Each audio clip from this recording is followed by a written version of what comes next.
दोस्तों स्टडी 91 में आप सभी का बहुत बहुत स्वागत है। और आज दोस्तों इंडियन पॉलिटी का आखिरी लेक्चर मैं आप सभी के सामने लेकर आया हूं, जिसमें आज हम बात करने वाले हैं पंचायती राज व्यवस्था के बारे में। इसमें ज़्यादा कुछ नहीं दोस्तों, लेकिन दो बड़ी इंपॉर्टेंट चीज़ें, एक है 73वां संविधान संशोधन अधिनियम और दूसरा है 74वां संविधान संशोधन अधिनियम। इस वाले टॉपिक से बहुत सारे प्रश्न आपकी परीक्षा में पूछे जाते हैं, इस वजह से ये टॉपिक इंपॉर्टेंट है।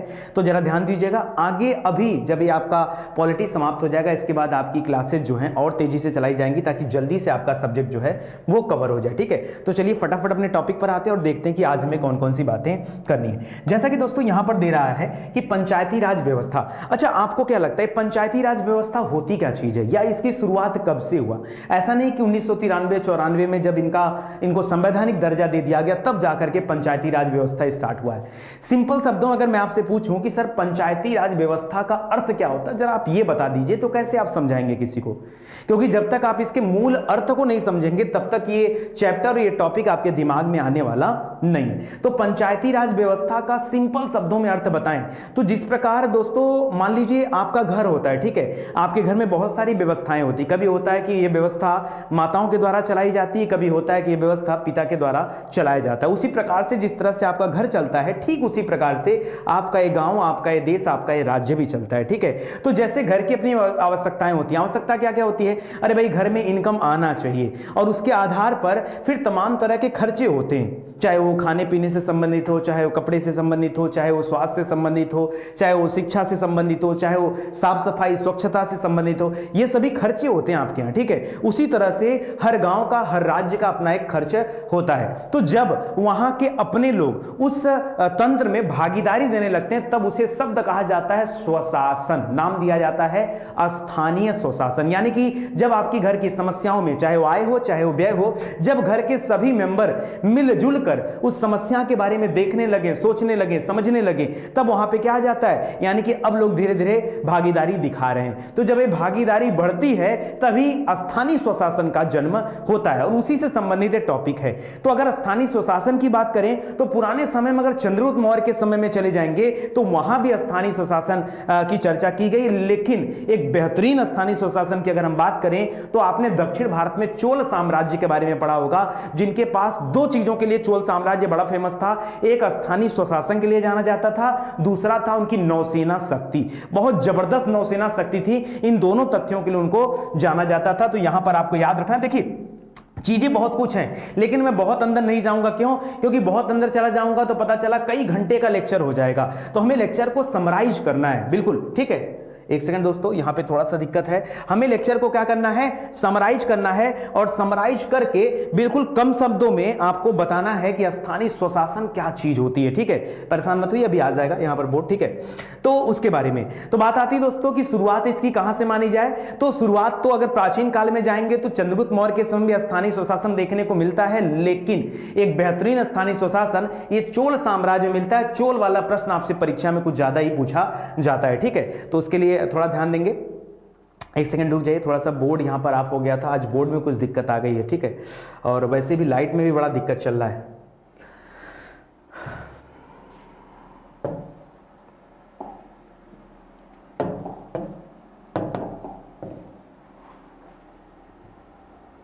ठीक है, चलिए तो यहां पर अब वहीं से बात हम अपनी स्टार्ट करते हैं। लिख रहा है स्थानीय स्वशासन निचले स्तर पर लोगों को भागीदार बनाना। निचले स्तर मतलब ग्राम स्तर की बात हो रही थी, गांव के लोग जब भागीदार बनेंगे। मैंने तो सिंपली शब्दों में आपको समझाया कि जब आप अपने घर के कार्यों में भागीदार बनने लगते हैं, ठीक उसी प्रकार से जब गांव में लोग, जब देश में लोग भागीदार बनने लगे तो समझ जाइए वहां पर स्थानीय स्वशासन का जन्म हो चुका। लिख रहा है स्थानीय स्वशासन मतलब निचले स्तर पर लोगों को भागीदार बना करके लोकतंत्र विकेंद्रीकरण। यहां पे क्या होना चाहिए, विकेंद्रीकरण। फिर से यहां पे आप रुकिए, ये विकेंद्रीकरण और केंद्रीकरण क्या होता है? देखिए एक शब्द होता है केंद्रीकरण, मतलब सेंट्रलाइज। जब किसी अधिकार को, किसी पावर को किसी एक व्यक्ति के हाथ में दे दिया जाता है तो उसे सेंट्रलाइज कहा जाता है। कई बार आपने देखा होगा कि घर में किसी एक की चलती है, वो जो कह दिया वही मानना, वो जो कह दिया वही बनना, वो जो कह दिया उसके विपरीत नहीं होना चाहिए। ठीक है, तो ऐसे में वहां पर पावर क्या है, सेंट्रलाइज्ड है। और कई बार आपने देखा होगा कि घरों में सबकी बात पूछी जाती है, सबका राय मशवरा लिया जाता है। हाँ भैया अच्छा आप भी भी बता दीजिए। चाचा जी से राय मशवरा ले लिया गया, दादी जी से, दादाजी से, पिताजी से, माताजी से, बहनों से, भाइयों से,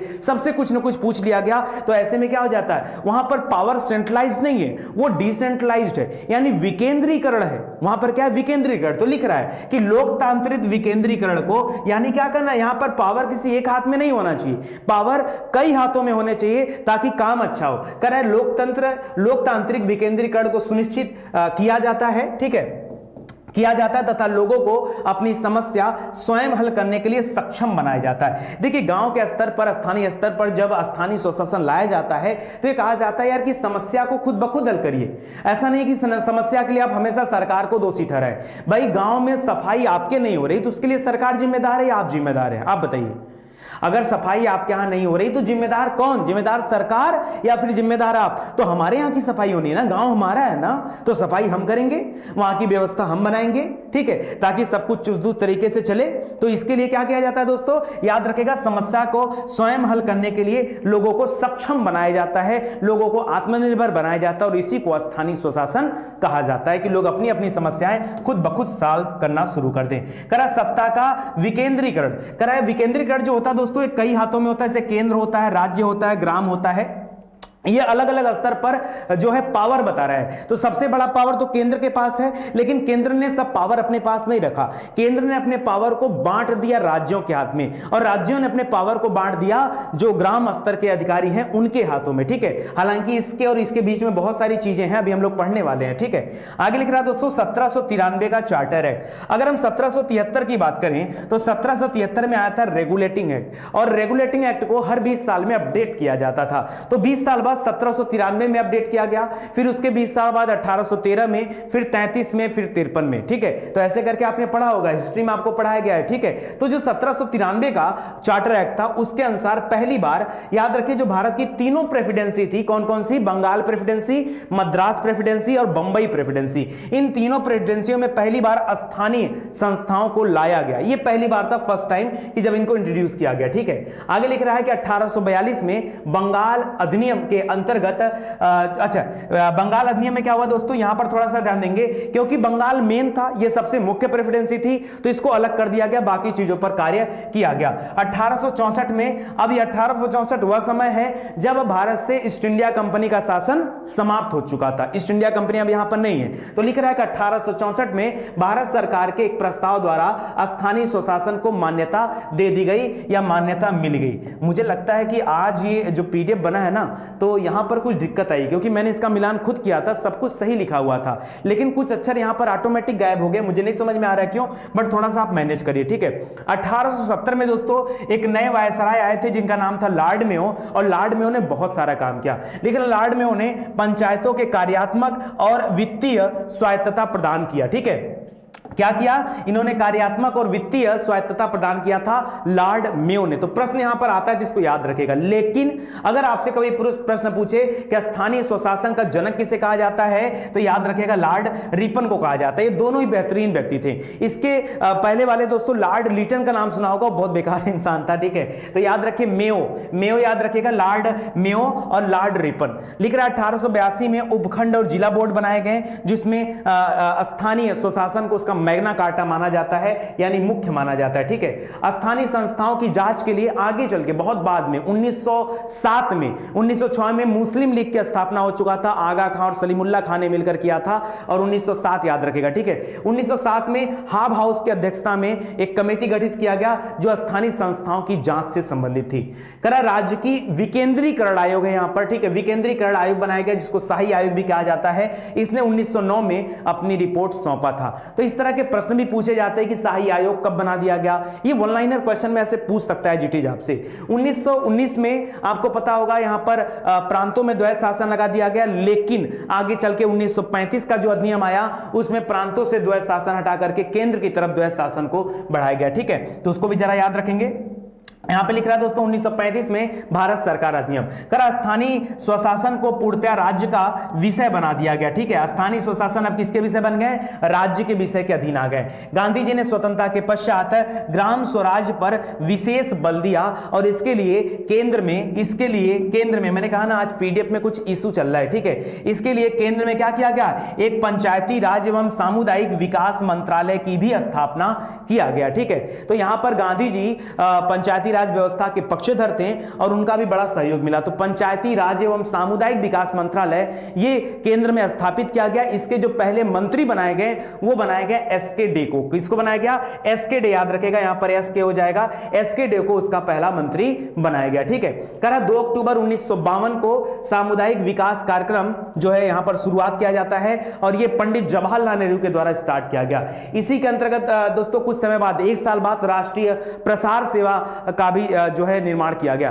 तो राष्ट्रीय प्रसार सेवा याद रखें 53 में और सामुदायिक विकास कार्यक्रम जो था ये 1952 में आया था। इसके पहले 1951 से दोस्तों पंचवर्षीय योजना आयोग बन चुका था और पंचवर्षीय योजनाएं बन रही थी। 1952 में दोस्तों जो आपका राष्ट्रीय विकास परिषद है उसको भी बनाया गया था, एनडीसी भी आ चुका था। ठीक है, करा आर्थिक विकास, सामाजिक पुनरुद्धार, जनता को अधिकार न देने के कारण, अच्छा ये जो राष्ट्रीय प्रसार सेवा था दोस्तों ये ज्यादा समय तक चल नहीं पाया या फेल हो गया। क्यों? क्योंकि यहां पर जनता को अधिकार नहीं दिया गया। ठीक है, जितना मिलना चाहिए जनता को अधिकार वो नहीं दिया गया, इस वजह से राष्ट्रीय प्रसार सेवा फेल हो चुकी थी। लेकिन स्थानीय स्वशासन वो धीरे धीरे अब सिस्टम में आ रही थी। दिख रहा स्थानीय स्वशासन से संबंधित प्रमुख कमेटियां, अगर यहां पर एरर आप लोग देख रहे हैं तो उसके लिए मैं क्षमा चाहता हूं। आप लोग जान रहे होंगे दोस्तों इस समय कुछ जो है हड़ताल वगैरह चल रहा है जिसमें लाइटें जो है वो नहीं आ रही हैं, ठीक ढंग से नेट नहीं आ पा रहा है। ऐसे में मैं इसको अभी चेंज नहीं कर सकता। ठीक है, अभी मेरे पास जो समय है वो बहुत कम है, तो इसको लिए आप थोड़ा सा ध्यान दीजिएगा। मैं आपको समझाते चल रहा हूं, आप अक्षर के ऊपर थोड़ा सा कम ध्यान दीजिएगा कि क्या लिखा है। देखिए बातें आपके दिमाग में होना चाहिए और चीजें आपकी दिमाग में होनी चाहिए। ठीक है, तो ये आप अपने अगर ध्यान से समझेंगे तो आप देख लेंगे ध्यान से। लिख रहा है बलवंत राय मेहता समिति, सबसे पहली समिति थी दोस्तों बलवंत राय मेहता समिति 1957 में। ये बलवंत राय मेहता समिति जिसे BR मेहता भी कहते हैं, ठीक है, बलवंत राव मेहता समिति ये बनाई गई थी। 1958 में इस समिति ने अपना रिपोर्ट दिया था और इसी समिति के कहने पर पहली बार त्रिस्तरीय पंचायती राज व्यवस्था का निर्माण किया गया। कितना स्तर? 3 स्तर उसमें इन्होंने बताया था। एक था ग्राम स्तर जो कि ग्राम पंचायत से संबंधित है। बहुत ज्यादा दिक्कत है भाई, बहुत ज्यादा। एक था ग्राम स्तर। देखिए बलवंत राय मेहता का नाम दोस्तों आप जरूर याद रखेगा, बहुत इंपॉर्टेंट है। ठीक है, परीक्षा में देखिए इस तरह की 3-4 समितियां थी। एक बलवंत राय मेहता समिति अभी आप पढ़ोगे, ठीक है, 1957 में।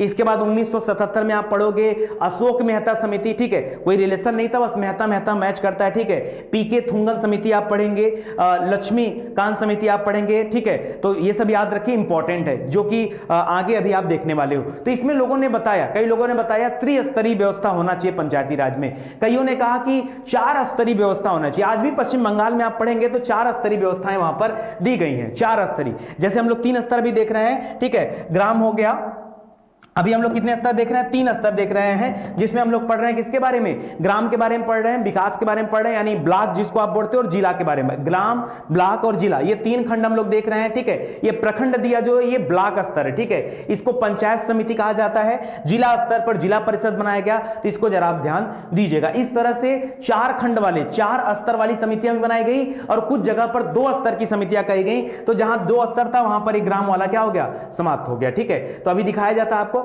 आगे करा मेहरा नहीं, अशोक मेहता समिति है। ठीक है, अशोक मेहता समिति, इसको याद रखेंगे। ठीक है, अशोक मेहता नहीं होगा, अभी ये BR मेहता ही है, बलवंत राव मेहता ही है। क्यों? क्योंकि पंचायती राज व्यवस्था का वास्तुकार या शिल्पीकार किसे कहा जाता है? पंचायती राज व्यवस्था का वास्तुकार या शिल्पीकार किसे कहा जाता है? तो ध्यान देंगे, वो कहा जाता है बलवंत राव मेहता को। ठीक है, तो ये मेन थे। और अगस्त 1958 में जब ये इस प्रस्ताव को स्वीकार कर लिया गया, तो याद रखेंगे आंध्र प्रदेश में सबसे पहली बार इसको लागू किया गया, एज अ पायलट प्रोजेक्ट के तौर पर लागू किया गया। और अगर मुख्य रूप से देखेंगे तो इसकी शुरुआत दोस्तों नागौर जिले में हुई थी। ठीक है, और ठीक है, उसको भी याद रखेगा, राजस्थान में हुआ था, बाद में यह पूरे राजस्थान में स्टार्ट कर दिया गया।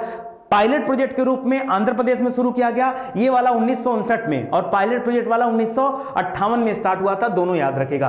1959 में आंध्र प्रदेश में भी लागू कर दिया गया, 60 में असम, तमिलनाडु, कर्नाटक में, और 62 में महाराष्ट्र में ये लागू कर दिया गया। आगे बढ़ते हैं दोस्तों और अशोक मेहता समिति के बारे में देखते हैं। अशोक मेहता समिति की स्थापना 1977 में किया गया, वो 57 में 77 में, दोनों याद रखेगा, ठीक है। करा कि यह 13 सदस्यों की एक समिति थी जिसने अपनी रिपोर्ट 58 में सौंपी, ठीक है। उसने 78 में सौंपा, उसने 58 में किया था, 57 में बना था, 58 में रिपोर्ट डाला, इनका 77 में बना, इन्होंने 78 में अपना रिपोर्ट डाला। जस्ट अगले साल इन्होंने अपना रिपोर्ट प्रस्तुत कर दिया। इन्होंने कहा कि द्विस्तरीय व्यवस्था होनी चाहिए, जैसे उन्होंने कहा कि त्रिस्तरीय, इन्होंने कहा नहीं भाई द्विस्तरीय होना चाहिए, ठीक है। और यहां पर याद रखेंगे जिला पंचायत को मजबूत बनाने के लिए कहा गया और उसको अप्रत्यक्ष रूप से लागू किया, मतलब माना गया, और मंडल पंचायत जिसमें 10 से 15 गांव आते हैं, ठीक है, उसमें प्रत्यक्ष रूप से वोटिंग की बात की गई। अपर्याप्त सिफारिशों के कारण, यानी ये ठीक ढंग से इसमें बातें नहीं लिखी हुई थी, इस वजह से इसको कैंसिल कर दिया गया। आगे चल के दोस्तों डॉक्टर पी.के. राव समिति बनाई गई, ठीक है, डॉक्टर पी.के. राव, इसने भी, अच्छा ये कब बना, तो देखिए सीरियल आप मिलाते जाइए, पहला वाला 57 में बना, 58 में रिपोर्ट आया, दूसरा 77 में बना, 78 में रिपोर्ट आया, तीसरा 85 में बना, 86 में रिपोर्ट आया। यहां भी कुछ खास नहीं हो पाया, ये तो योजना आयोग की सिफारिश पर लाया गया था लेकिन फेल था, ठीक है। यहां पर दोस्तों 4 स्तरीय बनाने की बात की गई। 4 स्तर में क्या क्या आ गया, एक गांव स्तर तो वहां भी था, मंडल स्तर वहां भी था, ब्लॉक वाला, जिला वहां पर भी था, ये एक बढ़ गया राज्य स्तर, ठीक है। ये राज्य विकास परिषद की बात किया गया यहां पर, जिसको सर्वाधिक महत्व दिया गया था, ठीक है, लेकिन ये भी फेल हो गया। अच्छा यहां पे एक दो चीजें नई कही गई, ठीक है, नई चीजें शामिल किया गया, जैसे एससी एसटी और महिलाओं को आरक्षण देने की बात की गई, पंचायतों में नियमित चुनाव की बात की गई, लेकिन फिर यह भी रिजेक्ट हो गया था।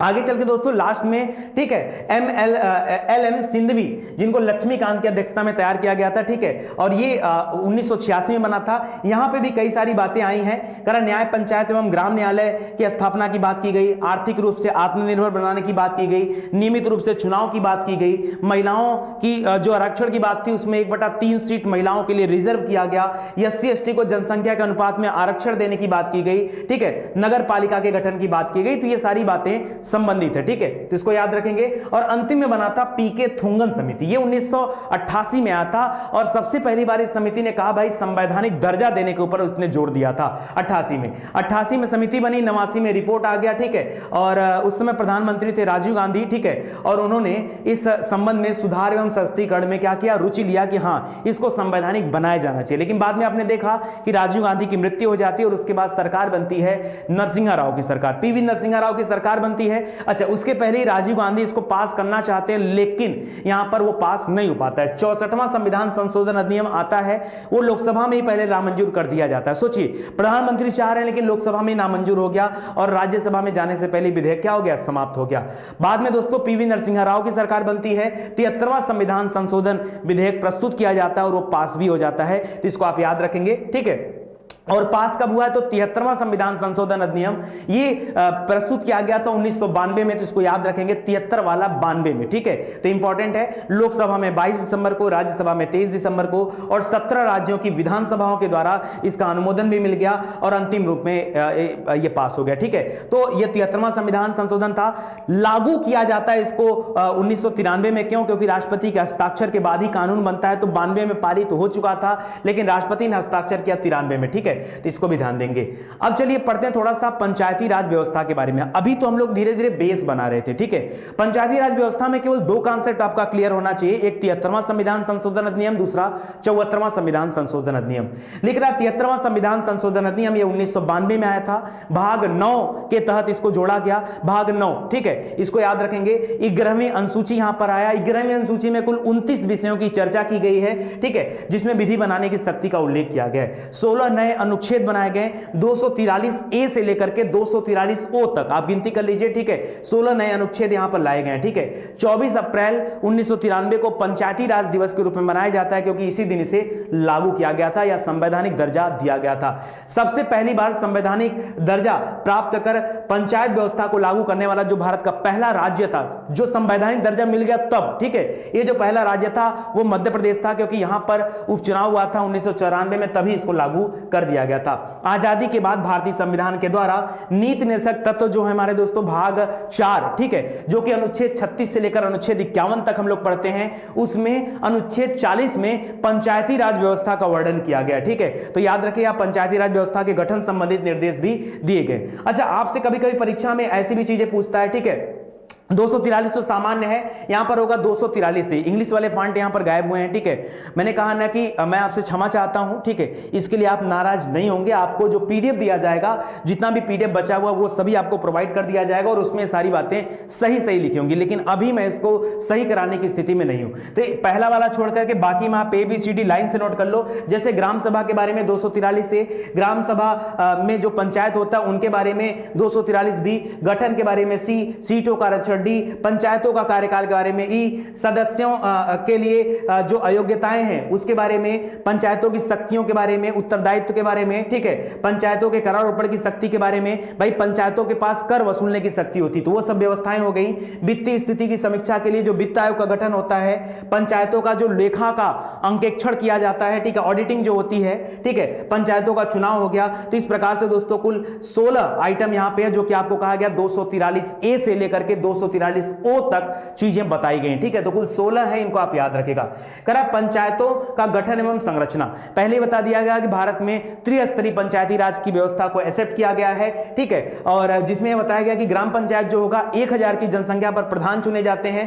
ब्लॉक, मंडल, मध्यवर्ती या क्षेत्र समिति, ये सब एक है। यहां पर प्रमुख चुने जाते हैं, जैसे ब्लॉक प्रमुख का नाम सुना होगा, मंडल प्रमुख का नाम सुना होगा, और जिला पंचायत में प्रत्येक जिले के लिए एक अध्यक्ष भी चुना जाता है। अलग अलग स्थानों पर दोस्तों अलग अलग टाइप की व्यवस्थाएं हैं। कहीं पर एक स्तरीय व्यवस्था है, जहां पर एक स्तरीय व्यवस्था वहां पर सिर्फ ग्राम पंचायत है। जहां पर द्विस्तरीय व्यवस्था है वहां पर ग्राम वाली व्यवस्था और पंचायत वाली व्यवस्था है। ठीक है, ब्लॉक वाली है जो पंचायत समिति के नाम से जानी जाती है। जहां पे 3 है वहां पे जिला परिषद जोड़ दिया गया, और जहां पे 4 है वहां पर आंचलिक परिषद लाके जोड़ दिया गया। ठीक है, आंचलिक परिषद केवल पश्चिम बंगाल में है, जो 4 स्तरीय पंचायती राज व्यवस्था है वो सिर्फ और सिर्फ पश्चिम बंगाल में है। बाकी के लिए दोस्तों आप यहां पर देख रहे हैं जैसे केरल, जम्मू कश्मीर, त्रिपुरा, इन सभी में एक स्तरीय पंचायती राज व्यवस्था है। असम, उड़ीसा, मध्य प्रदेश ये सब हो गए, यहाँ पर द्विस्तरीय है। हमारा उत्तर प्रदेश, बिहार, महाराष्ट्र, आंध्र प्रदेश, ठीक है, इन सभी में क्या है याद रखेंगे त्रिस्तरीय व्यवस्थाएं लागू हैं। अच्छा, कुछ इंपॉर्टेंट चीजें जो आपको याद रखना है, कराए ऐसे राज्य जहां 20 लाख से कम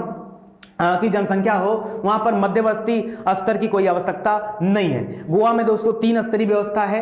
करा ग्राम पंचायत अलग से है, डिफरेंट टाइप का, जो और कहीं नहीं। जैसे ग्राम स्तर है और जो हम लोगों के यहाँ ब्लॉक है वहां पर तालुका बोला जाता है। तालुका समिति हो गया और जिला परिषद हो गया, तो 3 स्तर अलग अलग है।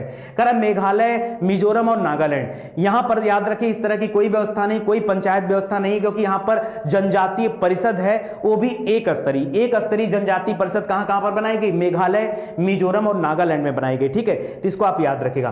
करा स्थानीय निकायों के बारे में, अनुच्छेद 243 में स्थानीय निकायों की भी चर्चा किया गया है। योग्यता में दे रहा है दोस्तों कि विधानसभा का सदस्य बनने की योग्यता हो, और यहां पर उम्र केवल 21 वर्ष के लिए आवश्यक है, यानी 21 वर्ष का कोई व्यक्ति इस चुनाव में हिस्सा ले सकता है। ठीक है, अच्छा, अयोग्यताओं के बारे में बता दो दोस्तों, तो याद रखें किसी भी विधि के द्वारा, विधान के द्वारा वंचित न किया गया हो, प्लस वो भारत का नागरिक होना चाहिए, अगर नहीं है तो यहां पे नहीं हो सकता है, तो इस तरह से उसकी अयोग्यताएं भी है। ठीक है, निर्वाचन की बात करें तो लिख रहा है राज्य निर्वाचन आयोग, लिख रहा है गांव, माध्यमिक या जिला स्तर के जो सदस्य होंगे उनका चुनाव, जो सदस्य होंगे जिला स्तर वाले, जिला अध्यक्ष की बात मत करेगा, जिला अध्यक्ष का चुनाव जिला स्तर के सदस्यों के द्वारा ही किया जाता है। तो यहां पर गांव, माध्यमिक और जिला सदस्य का निर्वाचन जो होगा उसमें गांव की जनता प्रत्यक्ष रूप से अपना वोटिंग देगी। माध्यमिक में जो है दोस्तों यहां पर याद रखेंगे जो जिला स्तर का अध्यक्ष बनता है, ठीक है, जिला स्तर पर जो अध्यक्ष वाला मेन पद होता है, ये तो सदस्य वाला पद था, वो याद रखेगा अप्रत्यक्ष रूप से निर्वाचित सदस्यों द्वारा चुने जाते हैं। ग्राम स्तर पर जो अध्यक्ष होता है